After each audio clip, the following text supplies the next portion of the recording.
हमारे देश में गाय एक राजनीतिक पशु बन गया है, जिसके जरिए तमाम राजनीतिक दल वोटों का दोहन करने का अथक प्रयास कर रहे हैं। कुल मिलाकर गाय इन दिनों राजनीति की शतरंज का मोहरा बन गई है। लेकिन आज हम गाय के राजनीति शास्त्र के साथ साथ गाय के अर्थशास्त्र और समाज शास्त्र का 100% शुद्ध और पवित्र डीएनए टेस्ट करेंगे, जो ये साबित करेगा कि गाय को मारने से ज्यादा फायदा गाय को जिंदा रखने में है। गाय का दूध हो, गोबर हो या गौमूत्र, गाय मरते दम तक समाज की भलाई का काम निष्काम भाव से करती है। शायद इसीलिए वेद पुराणों में गाय को कामधेनु कहा गया है। गाय का दूध कई तरह के रोगों को रोकने और उनके उपचार में काम आता है और गाय ही मनुष्य के आसपास मौजूद एकमात्र ऐसा प्राणी है जिसका मल मूत्र भी पवित्र और उपयोगी माना जाता है। वैज्ञानिक रिसर्च में यह साबित हुआ है कि गाय के दूध में प्रोटीन, कार्बोहाइड्रेट्स, मिनरल्स और विटामिन डी होता है, जो रोग प्रतिरोधक क्षमता और मानसिक विकास में सहायक होता है। यह भी माना जाता है कि यज्ञ और हवन के दौरान गाय के दूध के घी की आहुति इसलिए दी जाती है क्योंकि इससे हवा में ऑक्सीजन का लेवल बढ़ता है। वैज्ञानिक रिसर्च में यह भी साबित हुआ है कि गौमूत्र में मौजूद तत्वों का सेवन कैंसर और टीबी जैसी बीमारियों में फायदेमंद होता है। पेट संबंधी बीमारियों में भी आयुर्वेद गौमूत्र के सेवन की सलाह देता है। और आपको ये जानकर बेहद हैरानी होगी कि अमेरिका ने गौमूत्र उत्पादों से जुड़े 4 पेटेंट्स ले लिए हैं। अमेरिका हर वर्ष भारत से गौमूत्र आयात करता है और उससे कैंसर की दवा बनाता है। गाय का गोबर भी गौमूत्र की तरह ही मूल्यवान होता है। रासायनिक खाद के मुकाबले गोबर से बनी प्राकृतिक खाद के इस्तेमाल से कृषि योग्य भूमि की नमी 50% तक बढ़ जाती है, जिससे फसल अच्छी होती है।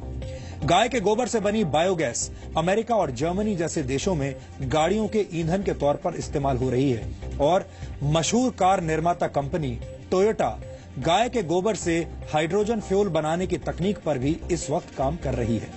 यही वजह है कि गाय को कामधेनु कहा जाता है। अब हम आपको गाय के इसी कामधेनु अवतार का एक पवित्र डीएनए टेस्ट दिखाना चाहते हैं। इस विश्लेषण को देखने के बाद आप खुद ये तय कर पाएंगे कि गाय को जिंदा रखने में ज्यादा फायदा है या फिर मार देने में।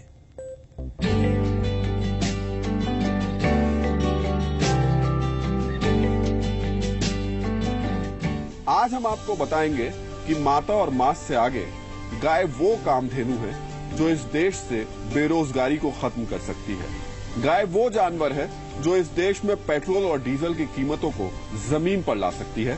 गाय वो पशुधन है जो इस देश के लाखों गरीब किसानों को अमीर बना सकती है। कैसे? चलिए। पिछले कुछ दिनों में पूरी दुनिया ने उत्तर प्रदेश के दादरी में हुई हत्या, गाय को बचाने में सब इंस्पेक्टर मनोज मिश्रा की मौत से लेकर बीफ पार्टी मनाने वाले लोगों के मुंह पर कालिक पोतने की इन घटनाओं को देखा। देश को शर्मसार कर देने वाली ऐसी घटनाओं को देखकर लगने लगा कि गाय सिर्फ 2 ही कामों के लिए है, या तो पूजा करने के लिए या फिर काट कर खाने के लिए।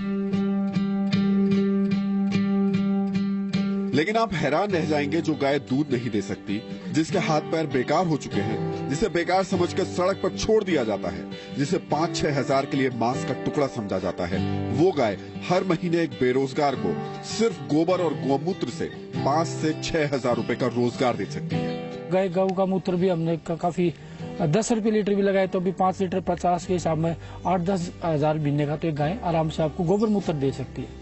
गोबर और मूत्र दे सकती है, जो कि लोगों की नजरों में नकारा है, जो किसी काम की भी नहीं, वो गाय। और जो दूध देने वाली तो अलग बात है। ये एक और नया पहलू नया सामने रखा है आनंद जी ने कि वो गाय जो सड़क पर लोग बेकार समझ करके छोड़ देते हैं और शायद जिसकी तरफ देखते भी नहीं है, वो गाय आपको 8 से 10 हजार रुपए महीना बड़े आराम से दे सकती है, घर बैठे दे सकती है। हरियाणा की इस गौशाला में करीब 1100 ऐसी गाय हैं जो दूध नहीं देती, सिर्फ गोबर और गोमूत्र देती है, और यही गोबर और गोमूत्र 100 से ज्यादा लोगों को रोजगार दे रहा है।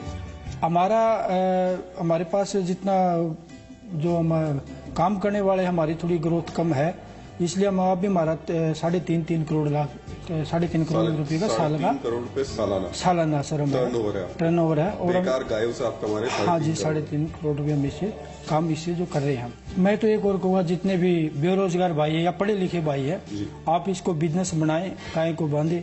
इसके लिए ट्रेनिंग हम देंगे, मार्केटिंग की व्यवस्था हम करेंगे तो ये क्वालिटी का काम करे और बढ़िया काम करे तो गाय एक चलती फिरती फैक्ट्री है और कोई काम करने की जरूरत नहीं है।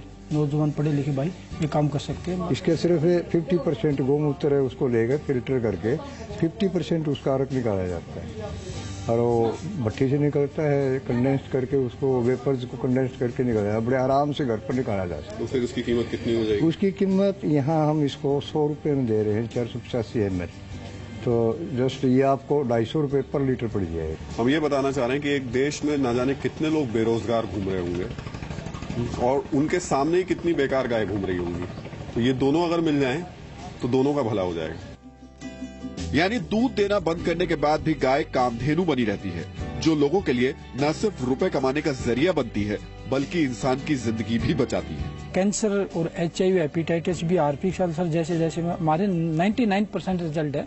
हमारे पास अगर कैंसर का पेशेंट का लीवर ठीक हो, खाना पीना खाता हो, हम एग्रीमेंट कर सकते हैं पेशेंट को ठीक करने का। मतलब आप साइन करके देते हैं? बिल्कुल साइन करके दे देंगे। हमारे पास यहाँ अगर छोड़ देंगे तो हम बिल्कुल 101% ठीक कर देंगे। कैसे ठीक करेंगे उसको? हम हमारी पद्धति से ठीक करेंगे, गोपैथी से, गौमूत्र से और जो पंचगव्य से हम जो हमारी दवाई तैयार करते हैं। बड़ा अफसोस होता है जब कोई पूर्व न्यायाधीश या विधायक सरेआम बीफ खाने का दम भरता है और धर्म का झंडा उठाने वाला कोई शख्स चेहरे पर कालिक पोत देता है। सवाल उठता है, भड़काऊ ट्वीट और भाषण देने वाले ये पढ़े लिखे लोग क्या बेरोजगारी दूर करने के गाय के इस पहलू को लोगों को समझा और बता नहीं सकते थे? गाय का फायदा सिर्फ गोमूत्र तक नहीं है। गाय के गोबर से बनने वाली खाद के बारे में तो सबको पता है। ये प्रत्यक्ष को प्रमाण की आवश्यकता नहीं है। गंध जहाँ होगा, गोबर होगा, मूत्र होगा, मक्खी अवश्य आएगी, लेकिन आप यहाँ देखिए मक्खी मच्छर एक भी नहीं। ये इसकी पहचान है। तो ये किसानों को बताते हैं कि किस प्रकार से ये पौधे में जो पेस्टिसाइड्स है, कीड़े मकोड़े हैं, उनको कैसे दूर फसलों से करता है। लेकिन अब गोबर से तैयार हो रहे बायो वाटर की नई तकनीक फसल के उत्पादन और गुणवत्ता को बढ़ा रही है। डॉक्टर संजीव, ये बायो वाटर क्या है और इसका फायदा क्या है? ये जो बायोगैस बनने के बाद जो बाई प्रोडक्ट बनता है उसमें इस प्लांट में सॉलिड जो गोबर है उसको अलग निकाल दिया जाता है और जो लिक्विड वाटर है उसको अलग निकाल दिया जाता है। तो जो लिक्विड वाटर है उसमें गोबर और गौमूत्र है, उसको हम यहाँ से टैंक में भर के ले जाते हैं। हमने अपने फार्म पे टैंक बनाए हुए हैं, उसमें हम बायो वाटर को डालते हैं और उसमें बैक्टीरिया हम कल्चर करते हैं। वो बैक्टीरिया फिर जब हम सिंचाई करते हैं तो उसके साथ सिंचाई के साथ ही हम उन बैक्टीरिया को बायो वाटर के साथ दे देते हैं, जो कि खेत में चला जाता है। और खेत में जाने के बाद जो यूरिया DAP डालने से जो हमारा माइक्रोब्स थे वो मर गए, तो हमने उनको बैक्टीरिया दे दिया। जब बैक्टीरिया खेत में जाएगा वो अपना काम करेगा। जब माइक्रोबियल लोड यानी जो सूक्ष्म जीव हैं वो ज्यादा हो जाएंगे तो जो हमारा केचुआ है वो भी बढ़ रहा है, सॉइल की हेल्थ अच्छी हो रही है। क्या बायो वाटर ये जो आप तैयार कर रहे हैं इसके लिए बाकायदा किसी प्लांट की जरूरत है? ये देश में किसान हमारे जो हैं वो ऐसे ही गोबर से और गौमूत्र को मिलाकर के ये बायो वाटर तैयार कर सकते हैं? हाँ, इसके लिए ऐसा कोई जरूरी नहीं है कि आप किसी प्लांट से ही बायो वाटर लें। आप अपना गोबर और गौमूत्र गाय का ले सकते हैं और उसमें आप बैक्टीरिया कल्चर करके और अपनी खेती कर सकते हैं। फायदा कितना मिल जाएगा इससे? फिर खेती पर असर कितना पड़ जाएगा? खेती में प्रोडक्शन अच्छी हो रही है, डाउन नहीं आ रही है। क्वालिटी केमिकल से जाहिर सी बात है बहुत अच्छी है क्योंकि उसमें कोई केमिकल नहीं है। अफसोस की बात यह है कि मीडिया में गाय के मांस खाने या न खाने को लेकर तो चर्चा हुई, एक धड़े ने तो आग में घी डालते हुए गाय के मरने के बाद के फायदे भी गिना दिए। लेकिन गरीबी से खुदकुशी करते किसानों को ये गाय कैसे बचा सकती है, ये किसी ने नहीं बताया। वैज्ञानिक रिसर्च के मुताबिक गाय ग्लोबल वार्मिंग कम करने में खासी मददगार साबित हो सकती है। तो हम यही समझना चाह रहे हैं आपसे। पहले तो हमको जरा ये बताइए कि वो गाय जो कि लोगों की नजर में बेकार हो जाती है, तो वो बेकार गाय जो है जब जमीन पे जाती है, ये एलन सेवरी की रिसर्चेज हैं, 1 किलो गोबर जिस जमीन में पड़ जाता है उस जमीन में 9 लीटर पानी अपने अंदर एब्जॉर्ब करने की क्षमता बन जाती है। और जब आप ये इमेजिन करिए कि वहां पे एक गाय 8-10 किलो गोबर छोड़ रही है, तो 100 लीटर पानी उस सॉइल के अंदर मॉइस्चर की तरह से एब्जॉर्ब रहेगा। और अगर साल ऐसा होगा तो इरिगेशन वाटर की तो जरूरत ही नहीं पड़ेगी आपको। दूसरी बात, जब वहां पे ग्रीनरी मॉइस्चर होगा तो ग्रीनरी होगी, और ग्रीनरी होगी तो उसमें क्या कहते हैं, कार्बन डाइऑक्साइड सिक्वेस्टरिंग। और जब गाय गोबर करके लैंड को फर्टिलाइज कर रही है तो आप केवल वार्मिंग रुकेगी, और कार्बन क्रेडिट आपको कितना मिल सकता है। क्या आप यकीन करेंगे कि गाय का गोबर आने वाले वक्त में सीएनजी की तर्ज पर पेट्रोल और डीजल का नया विकल्प बन सकता है? हरियाणा में इसका एक पायलट प्रोजेक्ट भी शुरू हो गया है। हाटी साहब हमारे साथ हैं। हाटी साहब, अब आप ऐसी गैस तैयार कर रहे हैं गोबर से जो कि गाड़ियों में डाल दें तो गाड़ियां उस गैस से चलेंगी। सीएनजी की तरीके की ये गैस है, क्या गैस है ये बताइए हम। इसमें मीथेन गैस है सर, इसमें CH4 कहते हैं इसे, केमिकल नेम है, तो मीथेन बोलते हैं इसे, जिसमें जो है हमें जो है इसको फिल्टर करने के बाद 95-96% के करीब मीथेन मिलती है। 180 मिलियन कैटल हेड्स हैं इंडिया में, और उनसे अगर हम बायोगैस के रूट के थ्रू जाएं तो उसमें कम से कम 85 million standard cubic metre per day gas निकलेगी, और उससे ज्यादा निकलेगा गोबर से कंपोस्ट, उसको बायो कंपोस्ट बोलते हैं या बायो मैन्योर भी बोलते हैं। तो एक रूट है कि बायो मैन्योर मिली खेती के लिए, और बड़ी खुशहाली रहेगी, ये यूरिया से 10 टाइम बढ़िया खाद है। इसकी जो उर्वरक शक्ति है मिट्टी की वो हमेशा कायम रहती है, बढ़ती है रादर। तो ये खाद का काम आया। दूसरा गैस निकली, तो ये गैस जो आपको बता रहा था कि अगर गैस निकाला जाए तो ये पूरे भारतवर्ष की जितनी भी गाड़ियां हैं, चाहे वो ट्रक हों, बसेज हों और वो गाड़ियां हों, वो इस गैस पे चल सकती है, इतनी ताकत है इसमें। इतना ही नहीं, महंगी होती एलपीजी के मुकाबले अब आप अपनी रसोई के लिए गोबर से बनी बायोगैस के सिलेंडर भी ले सकते हैं।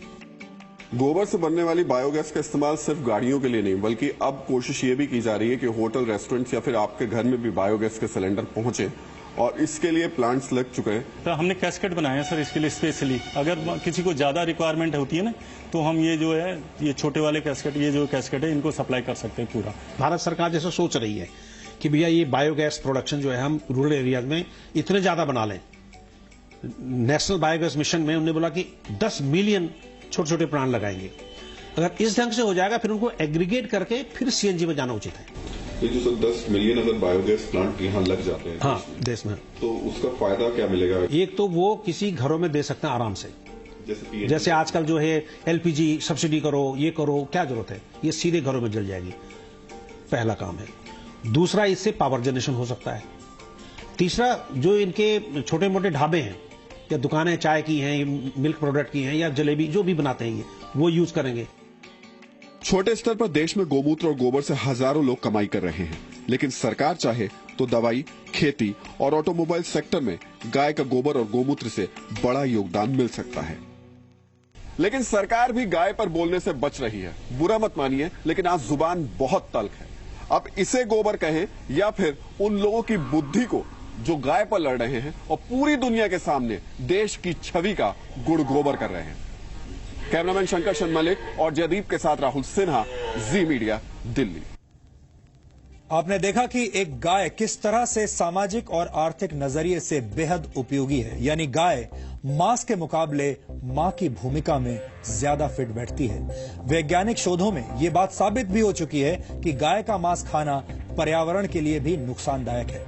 संयुक्त राष्ट्र के पर्यावरण कार्यक्रम ने गाय के मांस यानी बीफ को जलवायु के लिए नुकसानदायक गोश्त बताया है। अमेरिका की येल यूनिवर्सिटी की एक रिपोर्ट के मुताबिक बीफ के उत्पादन के लिए अन्य मवेशियों के मुकाबले 28 गुना ज्यादा जगह चाहिए होती है, और ये ग्लोबल वार्मिंग में 11 गुना ज्यादा योगदान देता है। एक स्वीडिश स्टडी के मुताबिक 1 किलो बीफ पकाने में जितनी ग्रीन हाउस गैसेज का एमिशन होता है वो 160 किलोमीटर तक कार चलाने के बराबर होता है। इसका मतलब ये हुआ कि दिल्ली से आगरा तक कार से यात्रा करने से ग्लोबल वार्मिंग पर जो असर पड़ेगा वो 1 किलो बीफ खाने के बराबर होगा।